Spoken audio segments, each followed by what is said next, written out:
whatever time it is wherever you are. It is 12:45 Central Time where I am, so good afternoon. Let me know if you guys can hear me, see me, if everything's okay. I'm in a different spot today for this live stream, so hopefully we're good.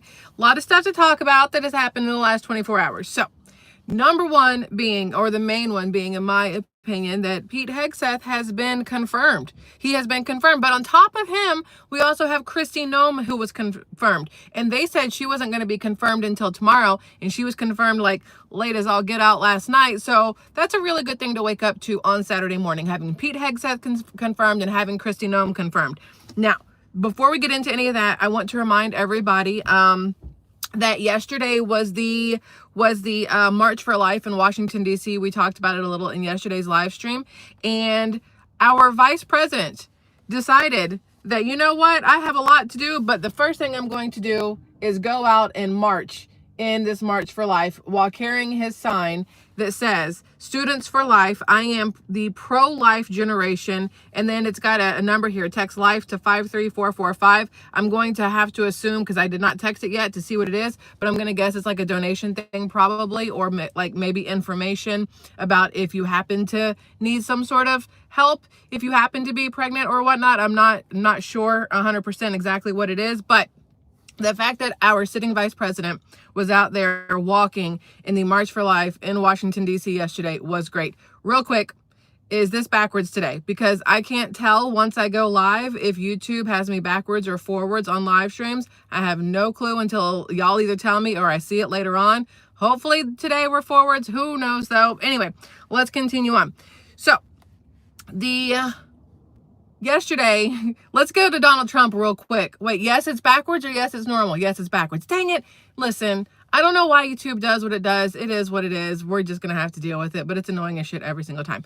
Yesterday, Donald Trump was probably the biggest or the busiest man in the world because he flew from Washington, D.C. to North Carolina, all the way over to California, Los Angeles to be exact, for Gavin Newsom and Karen Bass, and also then to Las Vegas for like a victory rally. It was a very long Friday for our president. Especially, a lot of people don't want to think about it this way, but I feel like the older you get, the harder it is to go balls to the wall for, hours upon hours upon hours. And add into that the flying aspect and the media, and then just having to always be on for the cameras and stuff like that. It's got to be a lot of work. But Donald Trump and Melania were like, listen, we're up for it. We'll do whatever we need to do. It is our first week in office. We are going to get on the ground running and get this shit going. They said that he has done more in the first 100 hours than most people get done in 100 days, which is absolutely crazy to me. But yesterday, we talked about it, how he went to North Carolina. Well, after we had our conversation yesterday, he and Melania flew over to LA to meet Gavin Newsom and then have a sit-down talk with, supposed to be him and Karen Bass and numerous other people regarding the wildfires in the LA and surrounding areas. When I tell you that watching the live coverage of those conversations yesterday was almost like a reality TV show kind of thing to me, where you were just wondering who was going to pop off next and who was going to cry and who was going to yell, because it was a lot going on. Let's do that first, and then we'll get to Pete Hegseth. But this is, let's see, that's Canada. We don't need that part yet. Hold on. This is not that part either. Hold on. There's so many things here, y'all. Again, y'all know how this works. So many things going on. Okay, so Gunther Eagleman posted this on X. We're going to go with this first. He says, just now, Trump arrived at a press conference and announced a new executive order. Now, this is, again, in LA. And he says, I'm signing an executive order to open up the pumps and valves in the north. We want to get that water pouring down here as quickly as possible and let hundreds of millions of gallons of water flow into Southern California. You guys need to hear this, because Gavin Newsom has done everything humanly possible to ensure that there is no water in California, that the citizens of California are consistently in a drought situation. And when they do have water, they This is what I think about Gavin Newsom. I think everything to him is money related, and it's all about greed at the end of the day for him and numerous other people in power in California, because there is the ability to get water to that state. Hell, they live on the coast. Like, there's always some sort of water, right? But they have the ability to get the fresh water needed in order to either bathe, drink, cook food, water their lawns, put out massive fires that are destroying billions upon billions of dollars worth of property and land. But instead, Gavin Newsom and the people there decide that they're going to ration it like this is the Great Depression. They're going to ration the water, and the water that you do get, they're going to charge you through the freaking wazoo in order to use the water. And if you go over by just a drop, they're going to I don't remember what the pricing is, but there's a higher pricing if you go over water usage. You can get in legal trouble for going over water usage in California. It's absolutely ridiculous to me. So for Donald Trump to come in and be like, hey, Gavin Newsom, I see you, but fuck you. This is how this is going to work. I'm going to take care of your state for you since you can't be bothered to do it yourself. I want you guys to hear exactly what was said while he's sitting there. And side note, please notice how Melania does look very much like Sarah Connor from Terminator. Not right here. She's not wearing her sunglasses, but earlier on with the sunglasses and the hat. Very Sarah Connor gonna kick your ass vibes. Listen. It's really good. So I'm starting an executive order to open up the pumps and valves in the north. We want to get that water pouring down here as quickly as possible and let hundreds of millions of gallons of water flow down into Southern California. And that'll be a big benefit to you. If you don't want it, you're going to tell me, but I can't imagine it. I tell you who does like it is the fire department. When I said that, they were very happy with that. They didn't mind hearing that. But we have a lot of water that is available. And I hope you can work that out among yourselves. But I think this will show that we have to have that water. We have to have that water. You're talking about unlimited water coming up from the Pacific Northwest, even coming up from parts of Canada. And it pours down naturally. It has for a million years. For a million years, it pours down. You'll never run out. So what's interesting to me is I saw as this was going that somebody said somebody owns all the water in California. And we talked about that in the very beginning of the wildfires, how there's a husband and wife, and I can't remember their names, but I cannot remember their names at all to save my life right now. But they own 75% of the water rights in California because they also have massive farms there where they grow pistachios. They own the companies, the POM, that pomegranate company. They own that pistachio company you keep seeing all the commercials for. I can't remember the name of it. And they own 2 or 3 other companies. And so they bought the rights to the water in California so that they could divert the water to ensure that their farms, or whatever they're called for pomegranates and pistachios, I have no friggin' clue. I assume it's still farms. They have it so that their agriculture, their money is safe. They get to divert the water over there, and you get to just be thirsty and watch your house burn down. That's how it works. It is absolutely ridiculous to me that that is even something that is allowed legally, let alone morally, to allow a company to come through and buy up the water rights in a state. There's something horribly wrong there, and that alone should be why Gavin Newsom should never have a job in politics ever again. But for Donald Trump to come in and be like, listen, we're going to get you the water you need because your governor sucks. Don't worry about it. We got you covered, I think is amazing. Some people may not like it, and those people are going to be the ones who own the water rights and are going to be pissed off that now they're having to share. Actually, let's think about it. If he's opening up different waterways, does that mean that the people who own a certain percentage of the water are going to get even more water into their water coffers? I don't know what to call those. Or is this a whole different set of water? This feels like such a stupid conversation, but like, it's weird that this is a conversation we need to have. Do they get that water for them, or is it only for the constituents or the citizens of California? It's so weird how this is a conversation. Anyway, let's continue on. This is before all of this. So Trump made Gavin Newsom stand around by himself outside of Air Force One for like 10 minutes after they landed in LA, which I thought was absolutely hilarious. I don't really think we need volume, but look at this tool. He's just standing around, and then it's gonna like fast forward and like time lapse it because this is 10 minutes of him standing there wearing jeans to meet the president, number one. looking like a douchebag for the entire time. And I can guarantee you that Donald Trump and Melania could have got off that plane already, but they were like, you know what? F that little man. Let him stand there and look stupid. He has no entourage. He has nobody behind him. And then 10 minutes later, if you do it SpongeBob style, here they come. And there she is looking like Sarah Connor with the shades and the hat on. And once again, nobody falling down the stairs. Nobody falls up the stairs when they're going into the plane. I do like the fact that they have matching colored hats on. I think that's great. And I still think Gavin Newsom is a douchebag. But here you go. They finally meet. And then, you know, they shake hands and whatever else. And I don't know what that was right there. It was like a weird whisper in his ear. Maybe they were going to cheek kiss. That makes it a little awkward. Melania back there doing wifely first lady duties, just standing there waiting for her turn to something or other. But Gavin Newsom, not a fan, dislike immensely, think he's trash, don't even live in California, would never live in California because of Gavin Newsom. Even if California was the best place humanly possible to be, I would not do it. That's going to block the sun some. Yeah, a little bit, not much. So after this, he goes to a meeting with Karen Bass. And y'all know we have talked about Karen Bass numerous times. And I think she is absolutely atrocious for LA because when she ran for mayor of LA, she had no intention of winning. She was like, oh, I didn't even think I was going to win.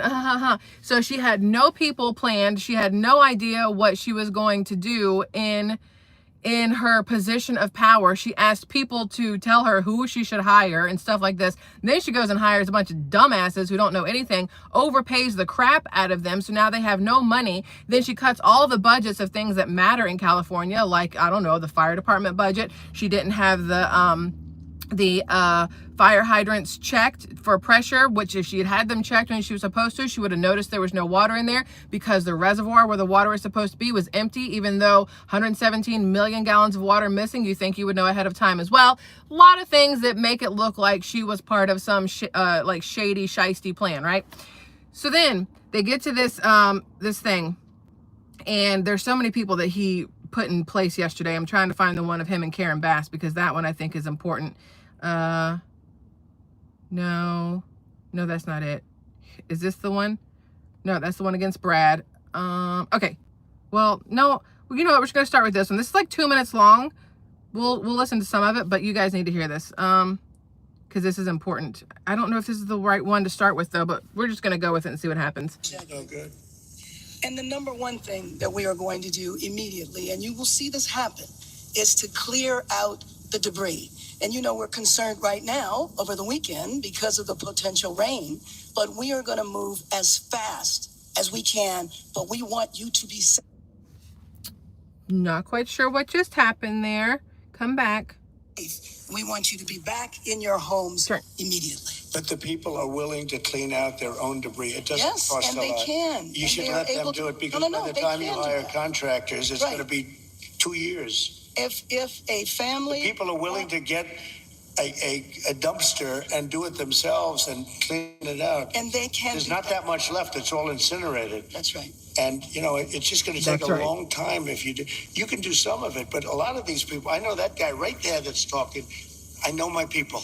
You'll be on that thing tonight, throwing the stuff away, and your site it'll look perfect within 24 hours. And that's what he wants to do. He doesn't want to wait around for 7 months till the city hires some demolition contract. That's going to charge him $25,000 to do his lot.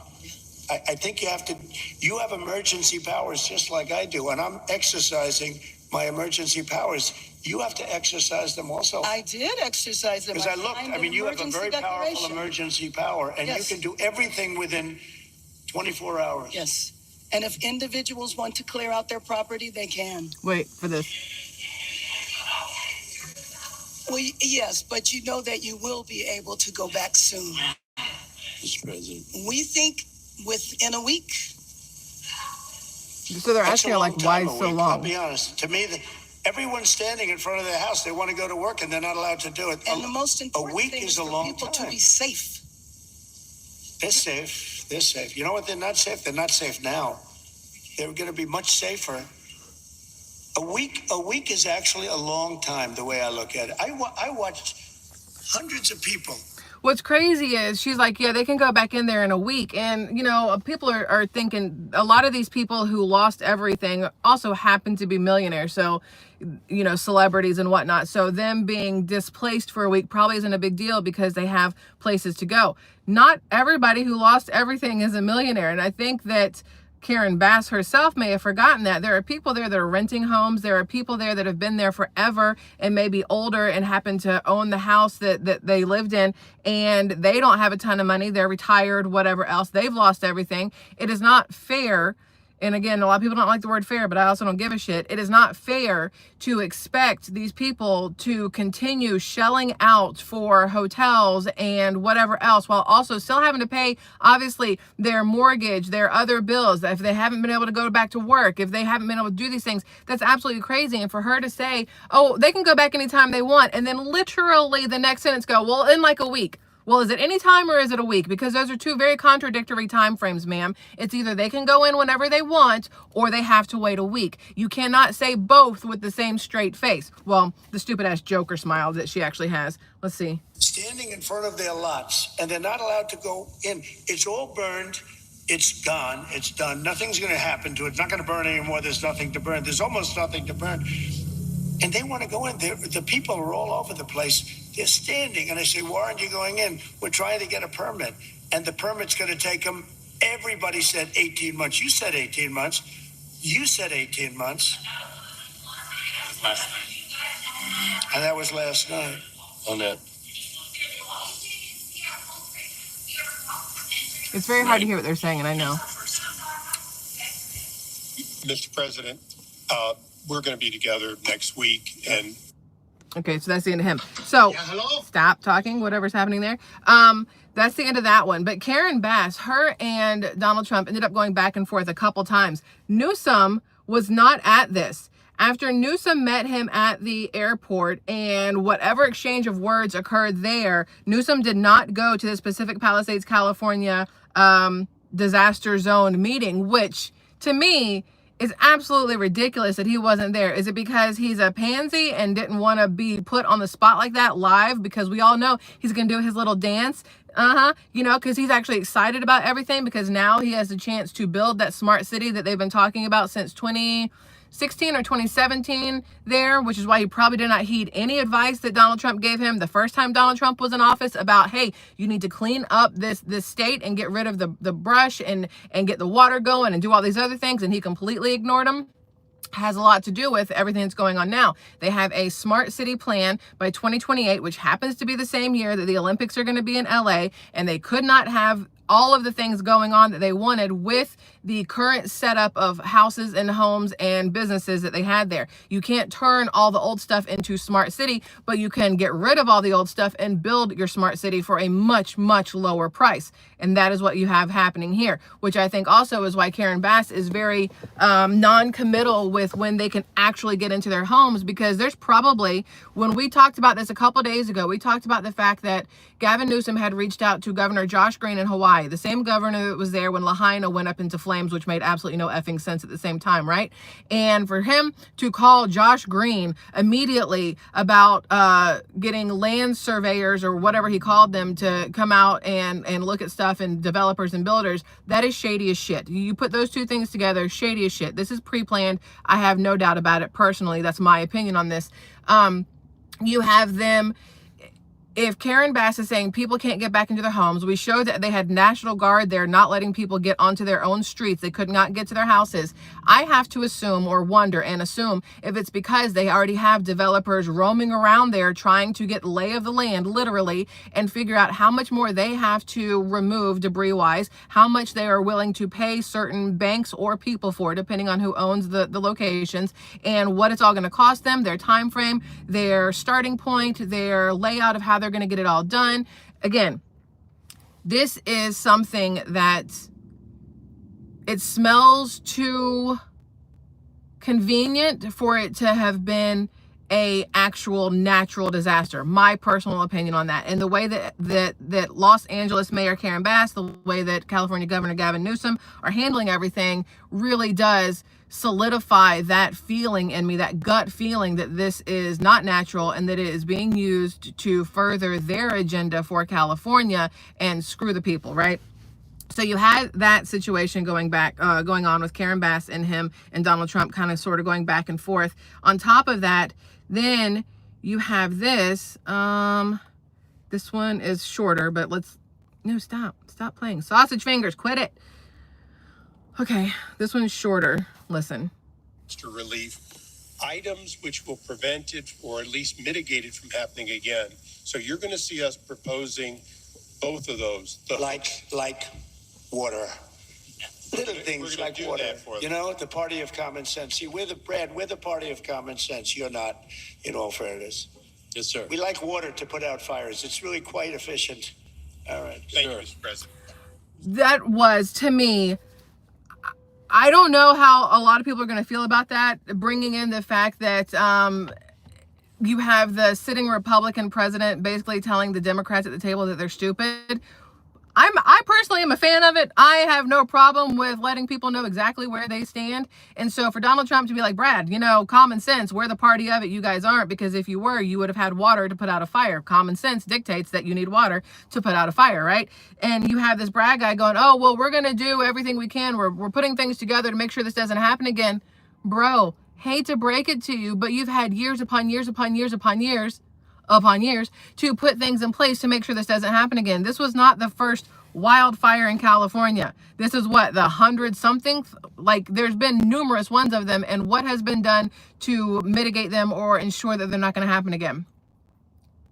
Yeah, that's what I thought. Absolutely not a goddamn thing. Nothing has been done. They have done nothing to ensure that the people are safe, that their properties are safe, that their lands are protected. And again, I think it comes down to the fact that the land in California is very, very, what's the word? Pricey. That's not the word. It's worth a lot, but it's only worth a lot if you can get to it.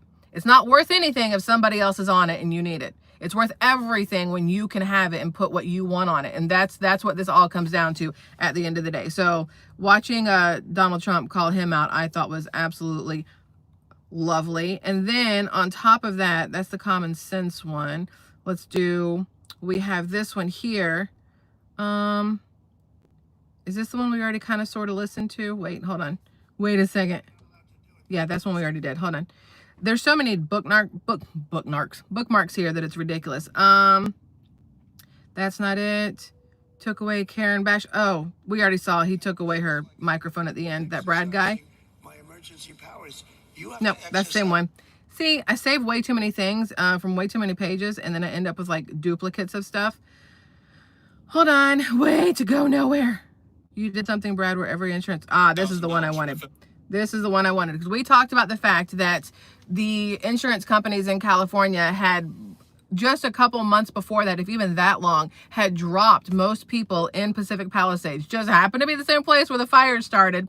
Yeah, okay, that's timing is weird. They happen to drop them, and, you know, we're looking at it like, well, you greedy mofo insurance companies, how dare you? But it's not just the insurance companies. The insurance companies went to Gavin Newsom, went to the people in charge in California and said, hey, listen, and I know we've talked about this, we're just going to reiterate it right now, went to them and said, hey, listen, we have got to up our premiums, our policies for the homeowners in certain areas, because you as a state aren't doing what you need to do to ensure we don't have to worry about, you know, fires and floods and mudslides and everything else. Y'all aren't doing your part. Therefore, we have to raise our prices so that when everything goes to hell in a handbasket, we can afford to rebuild or compensate or whatever the people who lose things, their homes or their cars or the lives. You just never know.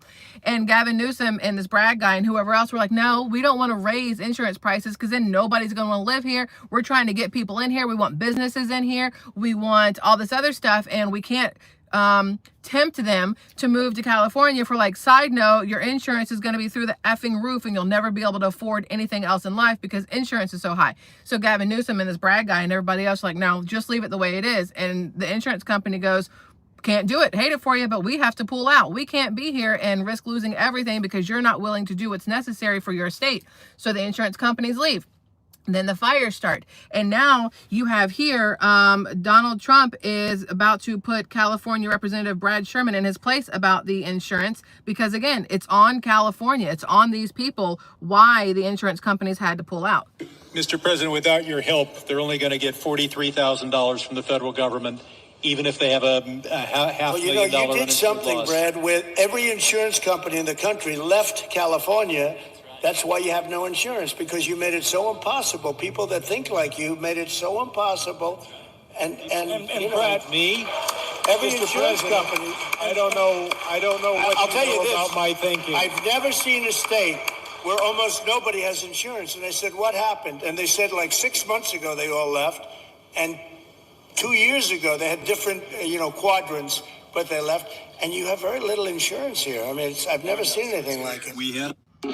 You have to realize that two things they have to realize. Number one, Donald Trump is not going to let you, not you, but like them, place the blame on anybody else when it's their fault. And he's not going to let them try to convince Donald Trump that it's the responsibility of the United States to take care of the citizens of California. Now, hear me out here. As a, indivisible, liberty and justice for all, undivided, all this stuff, we should be taking care of each state, but it also falls on each state to make sure they're doing their best. If it had been California had done everything they were supposed to do, they had cleared the brush, they had the right insurance, they had everything possible because their governor, their mayors, everybody had done everything they could to ensure the safety and whatever else of the citizens, I can guarantee you that right now Donald Trump would be doing everything he could to help because it would be warranted.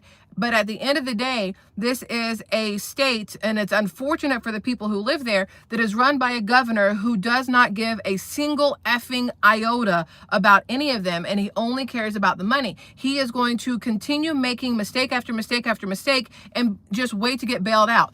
You, as parents, right? As a parent, if my child continuously got in trouble at school or work or wherever else, and I did nothing about it and just kept letting the behavior go on and on and on, I could not be surprised when later on I'm getting phone calls that she's in jail, or I get a phone call that, something horrible's happened to her because I've continued to let this horrible, way of life continue on without stepping in and doing something about it. If Donald Trump were to just do a Joe Biden and go, oh no, you can have all the money you want, all the federal money you need, that's fine, take it, knowing good and damn well that Gavin Newsom has done nothing to even try to keep his state safe, Donald Trump would be just as bad as Joe Biden, and that would do nothing for the United States of America. It would do nothing to help. It would just give every other governor in this country the thought process that, oh shit, we don't have to do anything to keep our state safe, and we'll just let taxpayers cover us when we F it all up. Cool, stop doing everything. Why are we even bothering? Why even try? Just sit back and, walk around Playboy style like Gavin Newsom and let your whole state go to shit. No. So when he calls out the Brad Sherman, that is a boss ass move. That is exactly what a good president would do. A president is not supposed to just kiss everybody's ass or say yes to everything. Just like a parent, you cannot say yes to everything your child wants. You have got to tell them no. And if you don't tell them no, you're raising shitty children who are going to be shittier adults. And that's what happens here. You had Joe Biden the last 4 years not making people in positions of power do anything that they were supposed to be doing to help this country. Instead, just letting them do whatever the hell they wanted and watch this country go to shit completely. And that this is where we end up with a governor like Gavin Newsom who thinks he can help and watch and do nothing to stop his city from burning and expect everybody else to, kind of dig him out of the hole that he's in. No.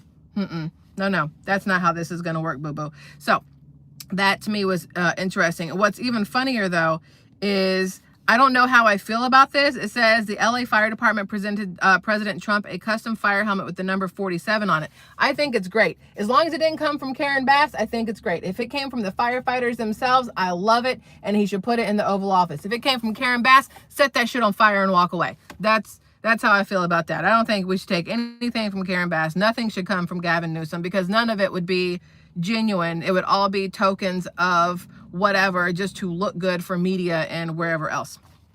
That is that. All right, let's move on to some other stuff now, because wait, hold on.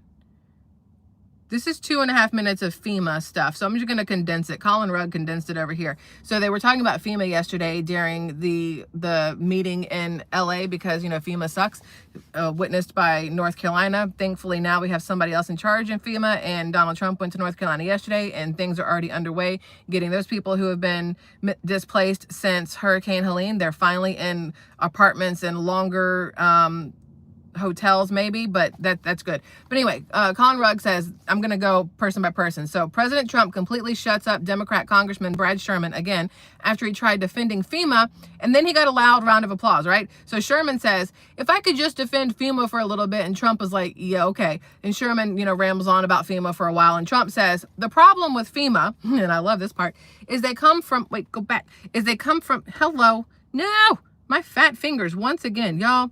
Okay. The problem with FEMA is they come from all over the country. They end up in arguments with your people from California because they want to do it a totally different way. You haven't got very much done with FEMA, because all you have to do is look at North Carolina. It's one of the greatest disasters of all time. You know who came in and fixed North Carolina, or, you know, is in the process of fixing North Carolina? Other states. People from all over the country came, which is true.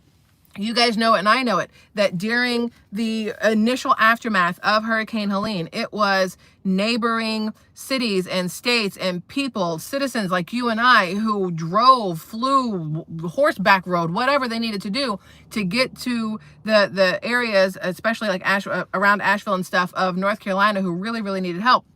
FEMA didn't show up for forever. And when they did show up, they took the supplies that people brought in to help the people that had been displaced by the hurricane, which is absolutely the shittiest thing you could possibly do. Then they took away the Amish went in and built like little tiny homes, and they kicked them out of the tiny homes because they said they weren't, what's the word, permitted, because they didn't have like running water or some other dumb shit like it really matters. But they were perfectly fine with these people sleeping in tents on the ground in mud and freezing temperatures. Make that make sense. FEMA is a joke. FEMA is a complete joke. We've already talked about it. Donald Trump wants to get rid of it. I'm 100% on board with him getting rid of FEMA, because who here can say for a fact that FEMA actually did something to help them, that they received all the help they needed because of FEMA or from FEMA? We even know that in Florida, after Hurricane Milton, I believe it was, there was the lady who said that her boss told her, if there are Trump flags or anything pro-Trump, MAGA, whatever, in any of the yards of the houses that you're going to, just bypass them. Don't put yourself in that situation. FEMA told people not to help citizens of this country if they were voting for Trump. I wonder why Trump is like, you know what, F all y'all, FEMA. You know what I'm saying? Like, oh, it's crazy to me. All right, so on top of that, let's get to Pete Hegseth. You know him as Pete Hegseth. A lot of people know him as Hey Daddy. It just kind of depends on how you look at him. Probably not many of you fellas are calling Pete Hegseth Daddy, but I'm sure a lot of women out there mentally calling him daddy.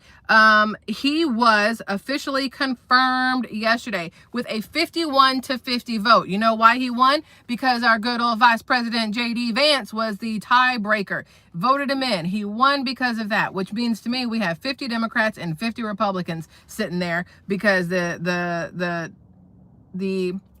vote should have been way higher than it was. We shouldn't have needed a tiebreaker. That's my opinion on that. So, but he did make it in, and I have it saved here. I want you to see his, like, I don't know if it's like an acceptance speech or whatever, but this is what he had to say after he was, wait, okay. All praise and glory to God. His will be done, and we're grateful to be here. And as I said in my hearing, it was Jesus and Jenny. I would not be here without you, sweetheart. Thank you so much. I want to thank the President of the United States, our Commander-in-Chief, Donald Trump. We could not have a better Commander-in-Chief than him. It is the honor of a lifetime, sir, to serve under you. We look forward to having the backs of our troops and having your back in executing peace through strength, in putting America first, and in rebuilding our military. Mr. Vice President, thank you for breaking the tie. It's not the last time, or not the first time the headline reads, Junior Enlisted Marine bails out Junior Army Officer. And, you know, some people were saying, well, 50-50, that's too tight. And Senator Mark Wayne Mullen was nice enough to take my kids up to the gallery to watch the actual moment that the Vice President sealed the deal. And they came running in. They said, Dad, instead of being sad about 50-50, 51-50, they said, Dad, you won in overtime.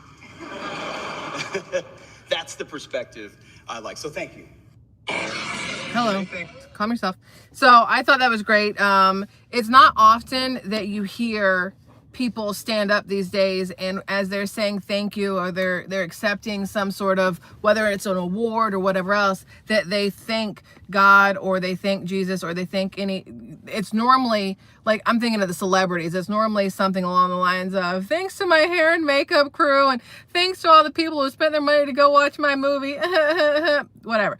They don't generally thank God, which, if you guys remember, was it the Oscars, like the night before the fires in LA, where, what's her name? The comedian, the one who did the roast of Tom Brady.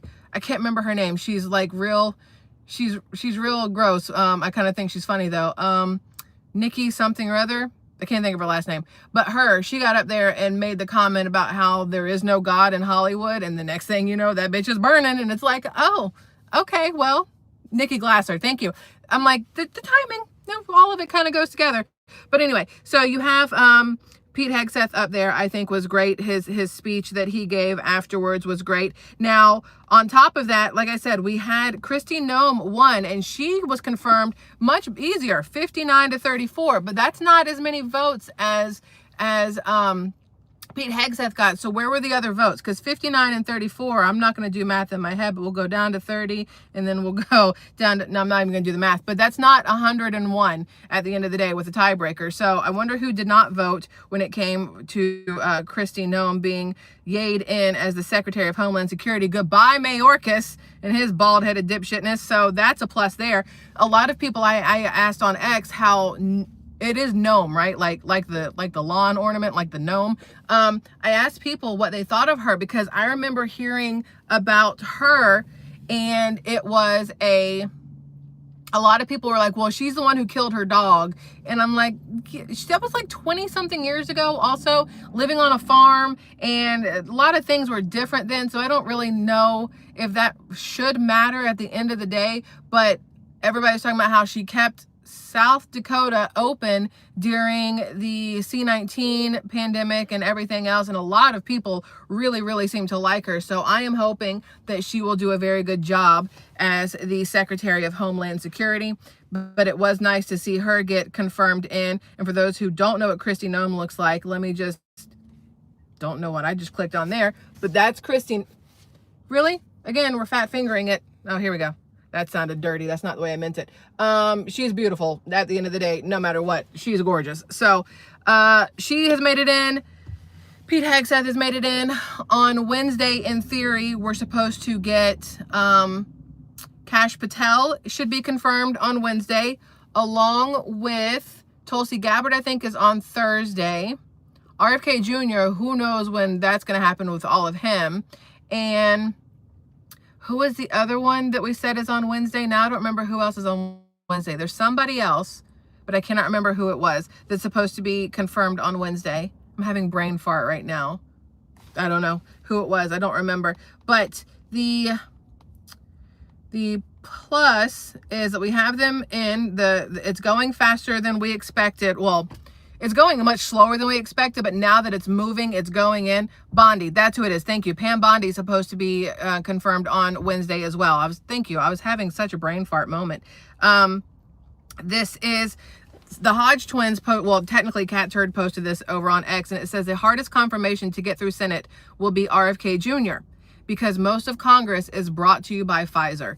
which I agree with 100%. I think that we saw them drag their feet as much as they could on Pete Hegseth, on Kristi Noem. They're dragging obviously on Kash Patel and on Pam Bondi, on Tulsi. But I think we're going to have the hardest time seeing RFK Jr. get confirmed in, because he wants to get rid of vaccines. He wants to hold the vaccine makers accountable for any physical or mental damage that can be proven to have been caused by any vaccines. And that's going to hurt big pharma, which runs big government, and they're all hand in hand. So it's going to be very difficult to get RFK Jr. pushed through, because there's so much money behind keeping him out.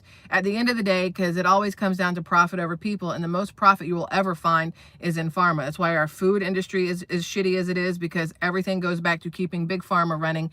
Everything goes back. There is no money in the cure, only money in keeping you kind of sort of at bay from sickness, right? Anyway, so that's going to be hard with RFK Jr. getting in. What I do want to bring to you, though, y'all know Susie Wiles. She is Trump's right-hand lady. She's the one who is does everything for him, with him kind of person. She has reportedly wrangled DOGE and Elon Musk's direct access to President Trump. Now, this is according to Daily Mail, and generally speaking, I found that 99% of the time they are accurate with the stuff that they bring. So DOGE is reportedly set to have an office, but it's going to be outside the White House. It will not be inside the White House. Elon is not going to be sitting inside the Oval Office, hip to hip with President Trump, having conversations and giggling all the time. It will be outside the White House in the Eisenhower building. They're saying in the West Wing of the Eisenhower building. And now DOGE, instead of Elon getting to report to Trump, he will be reporting to Chief of Staff Wiles, not to Trump. So not only have we heard talk of DOGE being one person instead of two, Vivek Ramaswamy being booted out of DOGE for numerous reasons. A lot of people think it's because he plans on running for the governor of Ohio. Other people think it's he's trying to get a Senate seat. Other people think it's because there has been some headbutting between he and Elon. But either way, if it's true, it will be Elon Musk by himself in, this feels like the game of Clue, Elon Musk in the West Wing of the Eisenhower building with the, I don't know what thing would be pen to like fire people and write it down. I don't know what his weapon of choice would be, but that's going to be interesting as well, having to report to the chief of staff instead of Trump. I wonder if it's going to bruise Elon's ego at all, because he does fancy himself as being pretty important and pretty up there in the cabinet with the president. So this could be just a little rein him in, get him under control kind of moment, without being like, hey, bro, you're overstepping. Gonna need you to scoot back just a little bit, okay? So this may do it, though. Then on top of that, we've got, where is this? Meow, hold on. I have more. Wait for it. Where did it go? Somebody made the comment, or Donald Trump actually made the comment. He said, I would love to see Canada be the 51st state. The Canadian citizens, if that happened, they'd have much better health coverage. This is what he said during, I think this was in LA. I'm not going to play the audio, but that's him talking about Canadians. If they became the 51st state, how they'd get much better health coverage. And Bernie Sanders, being as stupid as Bernie Sanders is, he's the only one, I think, who sat during the, did he sit during the inauguration of President Trump? Like the only one who did not stand up. He was a petulant little shit child. He says, if Canadians became U.S. citizens, they would lose their free health care, pay nearly 3 times more for their prescription drugs, and many of them wouldn't be able to get coverage at all. Something tells me they won't be interested. I'm assuming that Bernie has not been paying attention to numerous Canadians who have been bitching and moaning for the longest time about the fact that they cannot get in to see any kind of health practitioner whatsoever. I have watched videos of lines upon lines, like a mile-long lines of people in the snow in Canada, in line, trying to get in to see a doctor because you can't make an appointment. There aren't enough doctors, like family practitioners or even specialty doctors in Canada to be seen, because there's no money for them to be a healthcare provider. Like here, it sucks because you have doctors who are going after certain professions because it pays more. So it's harder to find your gynecologist. It's harder to find your family practitioner because everybody wants to be an endocrinologist or whatever the crap these things are, all these fancy ones, right? But in Canada, they're saying that good luck if you get sick. You'll either clear up or die before you ever get in to see a doctor, because it's almost impossible. That is the downside to free healthcare, is not having enough people who want to actually be in medicine to help people. A lot of people who get into medicine, not all obviously, but a lot of people who get into medicine get into it for the money, for the perks, for the kickbacks, for the whatever else, not for the, oh, look whose life I saved, look who I helped get better, because most doctors today aren't actually making you better. They're just putting a band-aid on all your shit and getting the kickbacks from the drug companies. Anyway, these are conversations that this platform does not like, and I forget, and then I run my mouth, and then one day I'm going to wake up and my channel will be gone, and it will be all my fault because I talk too much. So on top of that, there was something else I wanted to mention. This is the last thing I want to mention, and I'm going to let you guys get on with your day, because today is my birthday dinner with the family. My birthday was on Wednesday. We were surrounded by ice and snow, so we had to wait till today. And today we're going to get some food, but we're doing it in a smart way. A friend of ours gave us $75 worth of gift cards to P.F. Chang's because she doesn't like P.F. Chang's. And I'm like, guess where we're going for my birthday? Free $75 worth of food. Work smarter, not harder, right? So we're going there for my birthday. I'm excited. But anyway, Insurrection Barbie posted this. Says, the reporter explains that during the Biden years, when he was at the White House, there was never a Marine in front of the Oval Office. But now there is constantly a Marine in front of the Oval Office since Donald Trump has been sworn in. When there's a Marine in front of the Oval Office, that means the president is in there. That is what they are saying. So I want you guys to hear it. I'm gonna play this. I cannot prove that this person is a real reporter that has been inside, but this has been making its rounds. And Insurrection Barbie, generally speaking, 99.9% of the time is accurate with what she posts on X. So I'm going to play it for you. But listen. Observation that I have made, given the fact that I've covered the Biden administration throughout the week, throughout the weekends, generally speaking, there is a Marine standing outside the Oval Office whenever the president is in there working. The last 2 days here, today and yesterday, myself being at the White House, that Marine is constantly outside the Oval Office, signaling that the president is in there working for the American people. The Marine was never out there during the Biden administration. It was a very rare occurrence. If you did, the Marine was out there.